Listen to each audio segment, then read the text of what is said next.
Hi everyone, hope you can hear me. Sorry, I'm a little bit late. I was having some technical issues. Hopefully my stream keeps working. It's not very often that I have my phone and computer in the barn. So if you will give my YouTube page a subscribe, once I hit 50 subscribers, I can just go live off my phone and not have to have my computer out here, which will also give me a better camera. So go ahead and subscribe to the Real Life Homestead Mom on YouTube, and also will get lots of cool content about horses and learn lots of cool things about them. So let's get started. Most of you that are looking at this probably don't own a horse yet but want to. So let's just dive right into it. So the first thing that you need to decide when you are going to buy a horse is what riding discipline you're going to be at, what experience level, and be real with yourself. Unless you've owned horses for 7 years, you're not experienced. You're a beginner. And if you're just taking lessons and riding horses, I would give yourself a solid 10 years before you would call yourself experienced. And then based on your experience level is what age and temperament you want your horse. So I'm going to go off of a beginner because that's what most of us are going to be that are buying our first horse. So initial cost of your horse when you're looking for a beginner horse, you're going to be anywhere from that $5,000 to $10,000 range. Now that has a lot to do with who you select to assist you to buy your horse. If you can have somebody that has a lot of connections or knows a very trusted trainer, you might be able to get that cost down. If you're just going to search on the wide open web, you're going to spend closer to that $10,000 range for a horse that's suitable for a beginner. And that's very, very important because the initial cost of your horse, what you initially spend, is going to be the cheapest part. So if you're going to buy a horse, make it one that's worth all the maintenance that you're going to put into it. So ongoing expenses: board, feed, farrier, vet, tack, and equipment. Now, I couldn't decide whether to do this inside or in the barn. I ultimately chose in the barn. So you guys could hang out with me in the barn with the horses. You're probably going to see some cats. There's going to be some fun stuff happening in the background. But also, I forgot about trash cans to put your feed in so the mice don't get it. The scoops, tack storage, place to keep your horse. All of the little things in the barn that we have, a place to hang your halters, a place to hang your feed buckets. I don't think about that kind of stuff when I'm inside, but that's very important to think about when you're going to start owning a horse. You're going to want to be set up properly. So, boarding, anywhere from $375 on the lower end to $900 on the higher end. Now, that might kind of freak you out, but don't let that freak you out because, as you can see, I am at my own house, okay? I have way more than $900 a month in horse crap around here, okay? Got a tractor, got the whole barn, 2 pastures, 5 automatic waterers, the electricity to the barn, the water to the barn, the concrete in the barn, the stalls, the tack room, all of this. Trust me, if you're going to board a horse, which most of you are, it is worth every penny. So be grateful for your boarding stable. They're doing the best they can for cheap board. Now, I know it doesn't sound cheap, but trust me, it is. Okay. Feed, if you're going to keep the horse at home, you're a beginner, you're going to get probably a senior horse. So you're going to have senior grain. It's about $30 a bag. That bag's probably going to last you about 2 weeks. And then hay, good quality hay is going to be about $100 for a 1,500-pound bale. That will last one senior horse a solid month. Now, some senior horses don't have teeth, so they have to go on a full mash diet. That's something that's going to cost you significantly more, and about $12 a day, give or take a few. And that's just something that if it's like the perfect horse and you're wanting to get into a specialty discipline as a beginner, you might get into some of those horses that are a little bit higher cost like that. Sorry, I'm trying to find a place where you guys can see my face better. It's very bright out here. It's golden hour, but Like I said, I only have my crappy computer camera, so subscribe to my YouTube page. Okay, farrier visits, $65 for a trim for your horse. If you're going to get a senior horse again, you're probably going to be looking at shoes and possibly shoes with pads. So $120 to $180 every 6 weeks. Vet care, they get their shots twice a year, around $100 each time. Now, the emergency vet visits, that'll get you. Okay, there is horse insurance. You can get death only, or you can get injury horse insurance. So that can help. Horse insurance is expensive in and of itself, $200-ish a month if you're going to do one that covers injuries. But it can be worth it because let's say your horse's eye gets festered and it has to have an eye removed, $5,000, just like that. Okay, leg injuries, stall rest, doctoring it twice a day, the time commitment to healing that horse back to health. Dead of winter, I mean, that kind of stuff can really cost you a hot penny if you're going to have it at a boarding facility, and I don't even know what number to put on that. So I would say have a pool of $5,000 for emergency vet care, just in case. Now, tack and equipment. There is a lot of crappy tack out there. This bridle. This is a nice leather beaded bridle. I just have your standard grazer bit that comes on every bridle at the tack store, and I prefer roping reins. If you can see, this is all one rein for beginners. Some beginners will ride with split reins, which means each rein will come off the side of the bit. Will go on each side of the horse. They're dropping liabilities. So if you drop a rein on the ground, the horse steps on it. Just until you can handle the leather, I prefer roping reins. This whole workup, about $100. Our saddles, it depends on how nice of a saddle you want. As you can see, this saddle was pretty heavy for me to pick up. You guys see the leather. This saddle's a little bit old. It's probably still going to range in the $300 to $500 range. It's a nice heavy leather. The thing I like about this in front is it's a 7-inch gullet. So you're measuring from here to here in the front. That is something that is going to universally fit a lot of horses. Let me see if I can get my screen better. Okay, last time I did this, I lost connection, so just bear with me. Okay, here we go.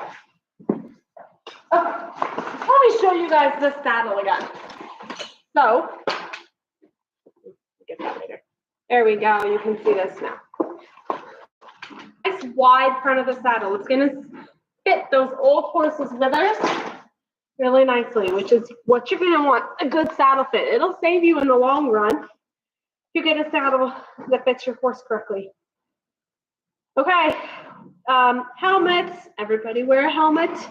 Those are gonna range about $100. Make sure they're the certified helmets, the ones that cover the back of your head. Trust me, you're gonna land on the back of your head if you fall off that horse. So you're gonna want something that protects back there. That's the difference between bike helmets and equine helmets, is the back of the head coverage. Okay, I want to point something out right now. You probably haven't noticed Valley or Gucci move a whole lot while I've been talking. These are signs of good beginner horses. You want them to have patience for days, okay?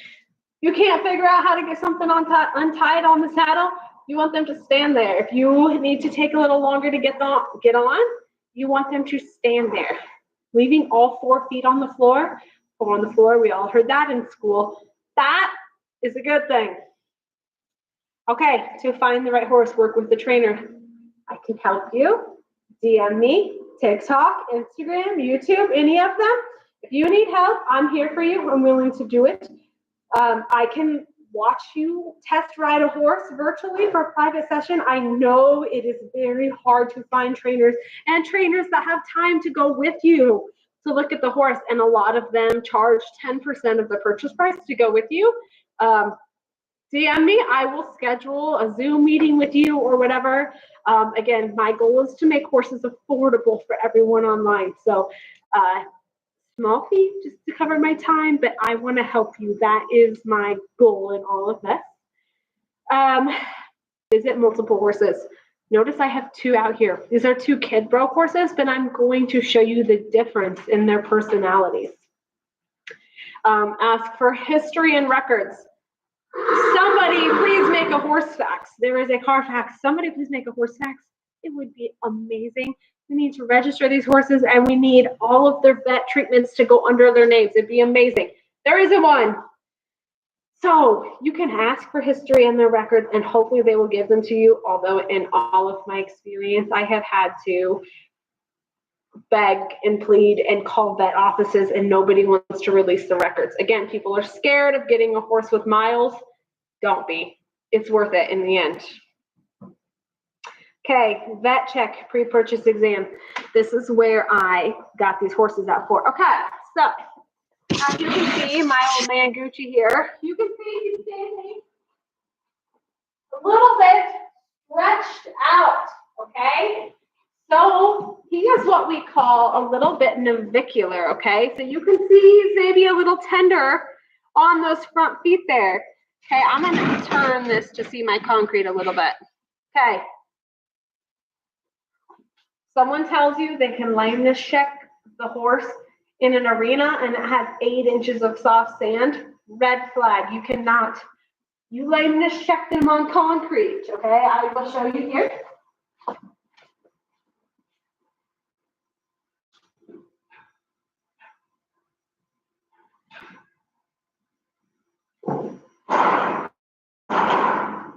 Now you always want to follow up with a vet for a pre-purchase exam. But I'm going to show you a little bit of what you can watch for in yourself so you don't have to pre-vet check every single horse you look at. Now, if I was going to look at this horse, he's not for sale, but this horse is very, very well trained. He has a lot of buttons for Western pleasure, okay? He has a lot of maintenance. Without shoes and pads that are $180 every 6 weeks, he is not sound. He's not uncomfortable. He's been nerved, so he can't feel his feet. I can't explain it. They're horses. They have a mind of their own. But I don't want it to scare you if you see a horse that's this lame, but I want to show you a horse that's this lame.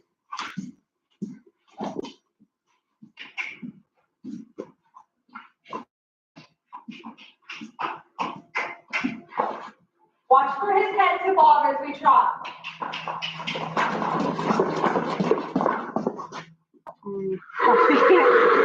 Probably can't see it. I don't think we have enough room.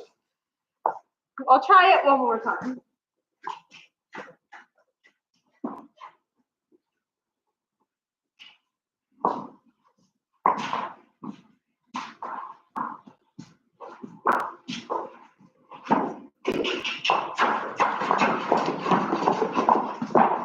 So I don't know if you can hear the rhythm of his feet there, but it was just a little bit off.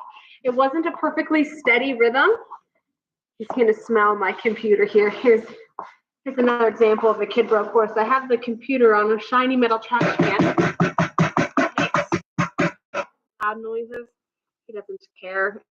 A Kidbroke horse would be flying backwards right now. Or beginner horse. I say Kidbroke because I trained a lot of kids, but it's a beginner horse as well.